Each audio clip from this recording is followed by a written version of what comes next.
Hello everybody, कैसे हैं आप लोग। उम्मीद है अच्छे होंगे। एक बार फिर से स्वागत है आपका सुपर ग्रेड पर। मैं रजनीश शिवा आपको ले चलता हूं आज बाइक और चाइनीज प्रोडक्ट्स पार्ट 2 पर। जी हाँ, लास्ट वीडियो में मैंने आपसे अपील करी थी कि चाइनीज प्रोडक्ट्स को प्लीज अपनी जिंदगी से निकाल दीजिए। आज मैं ले चलता हूं उसी कड़ी में आपको एक नए मोड़ पर। मैं दिखा रहा हूँ आपको कैसे जो है चाइना अपनी राजनीति, अपनी कॉन्स्पिरेसी और अपनी ऐसी सोच दुनिया के ऊपर लागू करना चाहता है जो कहीं ना कहीं दुनिया को गर्त में लेके जाती है। एक ऐसा देश, आज मैं चलता हूँ आपको तिब्बत, जो कि एक ऐसा देश है जहां पर आज भी चाइना की हुकूमत चलती है, जो कि आज भी चाइना के अंदर गुलाम है और वो आज भी अपनी आज़ादी के लिए लड़ रहा है। इस देश की मदद ना तो यूनाइटेड नेशंस करता है, ना ही कोई दूसरा देश करने की जरूरत करता है। क्यों? क्योंकि यहाँ पर चाइना ने अपना पूरा कब्जा जमा लिया है और अपनी पूरी मिलिट्री जो है वो तिब्बत में स्टैब्लिश कर दी है। देखिए, चाइना जो है वो इस समय विश्व का सबसे बड़ा उत्पादक देश है।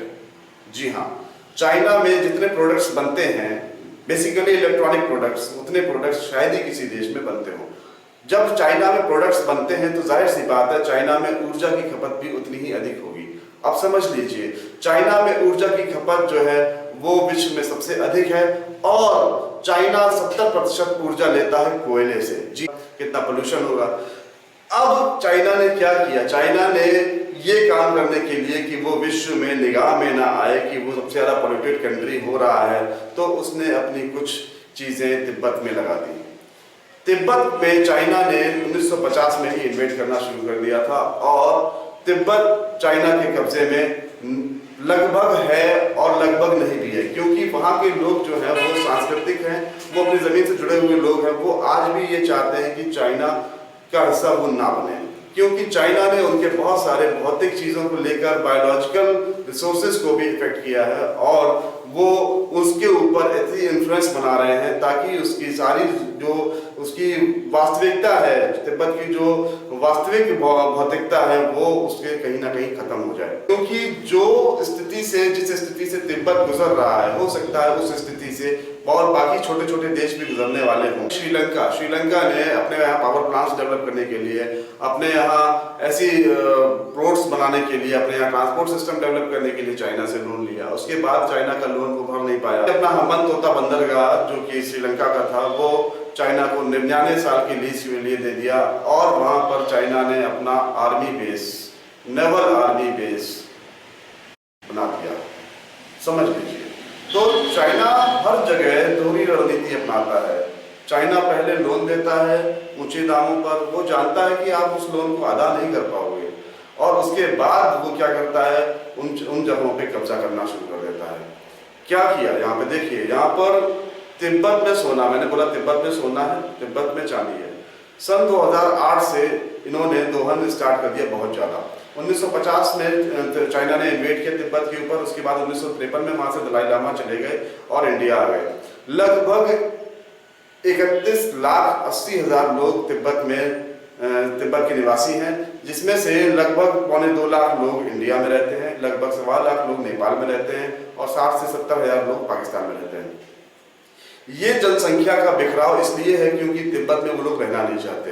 वहाँ इसलिए नहीं रहना चाहते हैं क्योंकि वहाँ की स्थिति बहुत ही नाजुक है। अब समझ लीजिए, कोई देश जो उसी देश के रिसोर्सेज को यूज कर रहा है और उसको बदले में क्या दे रहा है, बदले में दे रहा है अपनी आर्मी, जो कि उनके ऊपर और जुल्म कर रही है बदले, और उनसे ले रहा है उनकी भूमि पर खदानें खोद के उनकी भूमि को बंजर कर रहा है, उनके रिसोर्सेज को मैला कर रहा है, क्योंकि खदानों से जो भी कचरा निकलता है वो सब उन्हीं रिसोर्सेज में बहता है। लिथियम निकालने में जितने भी टॉक्सिक केमिकल्स यूज किए जाते हैं वो कहीं ना कहीं हर साल लीक होते हैं। ये न्यूज में कहीं नहीं आता, बिकॉज क्योंकि तिब्बत और चाइना ये ऐसे इन्फ्लुएंसिव कंट्रीज हैं। चाइना एक ऐसा इन्फ्लुएंसिव कंट्रीज है जो कि अपनी न्यूज कहीं भी बाहर लीक नहीं होने देता। तो यहाँ पर ये देखिए कि वहाँ पे हर साल कई सारी मौतें होती हैं, कई सारे लोग बीमार पड़ जाते हैं। वो केवल इस वजह से पड़ते हैं क्योंकि वहाँ से जो उनका मैला होता है फैक्ट्रीज का, वो कहीं ना कहीं लीक हो जाता है। तो इतना अच्छी क्वालिटी का सोना है और वो जो सोना चाइना निकालता है वो कहीं भी चाइना के रिकॉर्ड्स में नहीं है। मतलब एक कंट्री अपने खुद के लॉज को डिफेम करके, मतलब अपने खुद के नियम को टाक पे रख के वो वहां से सोना निकालता है और उस सोने को विश्व में व्यापार के लिए यूज करता है अनऑफिशियल तरीके से। मैंने बताया आपको अनऑफिशियल तरीके से। क्यों? क्योंकि कई सारे अफ्रीका के देश, कई सारे एशिया के देश ऐसे हैं जो कि लगभग जिनकी 25% इकोनॉमी चाइना के होल्ड में जा चुकी है। ऑफिशियली, अनऑफिशियली उनके ऊपर इतना लोन है कि वो पूरे के पूरे जो है चाइना के होल्ड में जा रहे हैं और बहुत जल्द ही चाइना उनके ऊपर अपना कब्जा जमाने वाला है। यहाँ पर ये स्ट्रेटेजी चाइना की है कि वो अपने रिसोर्सेज को गैर कानूनी तरीके से दूसरे को देकर और उससे उसके रिसोर्सेज लेता है। तिब्बत में क्या हुआ, तिब्बत में स्टार्टिंग यही हुई कि चाइना ने बोला कि हम यहाँ पे स्कूल्स डेवलप करेंगे, हम यहाँ पे कॉलोनीज डेवलप करेंगे, हम आपको रहने की अच्छी जगह देंगे, हम आपको शिक्षित करेंगे। लेकिन आज की डेट में तिब्बत की एजुकेशन अगर आप देखें गूगल पे सर्च करके तो 25% है, मतलब only 25% peoples of Tibet are educated peoples. तो that's why, this is the basic reason. ये एक ऐसा कारण है जहां पर समझ लीजिए अगर आप गुलामी की जंजीरों में आज भी बंधे होते तो आपको कैसा लग रहा होता। वही तिब्बती जो कि अपने घर नहीं जा सकते, जो अपने घर जाने को तरसते हैं, जो कि इंडिया में रहते हैं या नेपाल में शरण लिए हुए हैं, जिनको पता नहीं कि उन्हें उस देश से कब बाहर निकाल दिया जाए, कि उनकी आने वाली नस्लें कहीं ना कहीं उन चीजों से अफेक्टेड ना हो जो तिब्बत में हो रहा है। तिब्बत में मैंने बताया आपको कॉपर लगभग 13 मिलियन टन कॉपर मौजूद है। लिथियम के बहुत बड़े भंडार हैं। लिथियम हर चाइनीज प्रोडक्ट की बैटरी में यूज होता है। उसके बाद सोने के भंडार, अवैध रूप से सोने को खोदा जा रहा है, वहां से निकाला जा रहा है। उसके बाद चांदी की बहुत ज्यादा खदानें हैं। तो ये सारे सोर्सेस चाइना जो है वो तिब्बत से निकाल रहा है और इसको अपनी इकोनॉमी मजबूत करने में लगा रहा है। अब आप लगभग समझ गए होंगे कि कैसे हमको सस्ते चाइनीज प्रोडक्ट्स मिलते हैं। केवल इसी वजह से मिलते हैं क्योंकि वो फ्री में तिब्बत से ले रहा है लिथियम, तिब्बत से ले रहा है कॉपर और उससे डेवलप कर रहा है अपने इंस्ट्रूमेंट्स। वो इंस्ट्रूमेंट्स पूरे वर्ल्ड में सप्लाई कर रहा है। अगर हम चाइना के प्रोडक्ट्स यूज कर रहे हैं तो इसका मतलब ये है कि हम कहीं ना कहीं उस कंट्री को नुकसान पहुंचा रहे हैं जो कि एक नेचुरल रिसोर्सेज का इतना बड़ा हब था कहा जाए तो। वहाँ पे मैंने बताया 91 लाख किलोमीटर स्क्वायर की जो लैंड है वो फॉरेस्ट से कवर थी, जंगलों से कवर थी।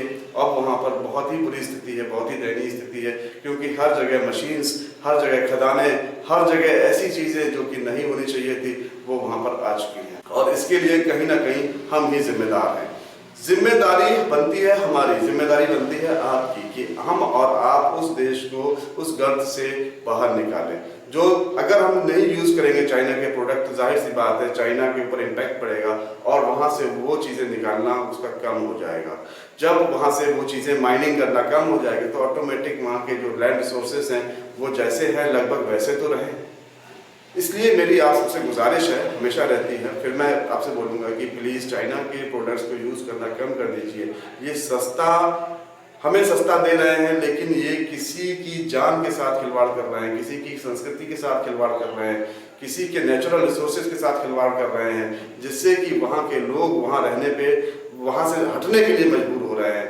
वहाँ रहना उन्हें पसंद ही नहीं हो रहा है क्योंकि अगर आप जिस घर में शांति ना हो, जिस घर में आपके लायक चीज़ें ना हो, वहाँ पे आप कैसे रह सकते हैं? ये सबसे बड़ी चीज़ है। तो प्लीज़ देखिए एक बार तिब्बत की ओर। तिब्बत में क्या हो रहा है? तिब्बत में इस समय बॉटलिंग कंपनीज लगा रहा है चाइना, क्योंकि चाइना का सबसे ज़्यादा एरिया वाटर जो है वो पोल्यूटेड हो चुका है, सबसे ज़्यादा लैंड एरिया पोल्यूटेड हो चुका है।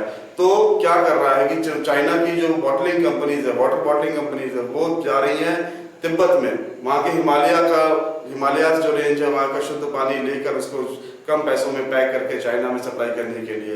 ये पानी ज़्यादातर इंडिया में भी आने वाला है कुछ ही दिनों में। और इसके बाद मैं बता दूं आपको, चाइना की सबसे बड़ी मोटर व्हीकल कंपनी BYD जो कि इलेक्ट्रिक व्हीकल्स प्रोड्यूस कर रही है, उसको चाइना ने चाइबर साका जो लेक है वहाँ पर तिब्बत में 90 साल के लिए लीज पर दे दिया है। समझ लीजिए कि आप उस जगह को एक्सप्लॉइट करिए, वहाँ से जितना हो सके वो कॉपर निकालिए और कॉपर यूज करिए। तिब्बत का कॉपर इतना अच्छा कॉपर माना जाता है कि चाइना के जितने भी हाई वोल्टेज ट्रांसमिशंस हैं वो तिब्बत के कॉपर से ही होते हैं। चाइना तिब्बत को वेस्टर्न ट्रेजर के नाम से पुकारता था, इसलिए पुकारता था क्योंकि वहाँ पर सबसे ज़्यादा नेचुरल रिसोर्सेज, सबसे ज़्यादा मिनरल रिसोर्सेज, सबसे ज़्यादा ऐसी दवाइयाँ, मतलब मैं बता दूँ आपको लगभग हजारों जड़ी बूटियां ऐसी हैं जो कि वहाँ की नेटिव है, जो केवल वहाँ पर पाई जाती हैं। कम से कम 2 से 3 हजार प्रजातियां पशु पक्षियों की ऐसी हैं जो कि केवल वहीं पाई जाती हैं। विश्व की 25% कीड़े मकोड़े ऐसे हैं जो कि केवल तिब्बत में पाए जाते हैं। समझ लीजिए, अगर चाइना इस तिब्बत को खराब करेगा तो विश्व का कितना बड़ा नुकसान होने वाला है।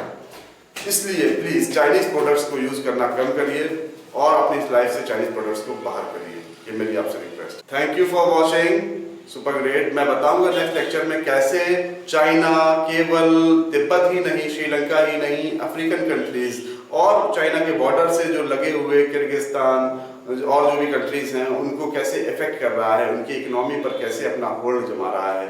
तो प्लीज स्टे ट्यून्ड, मिलते हैं फिर नेक्स्ट लेक्चर में।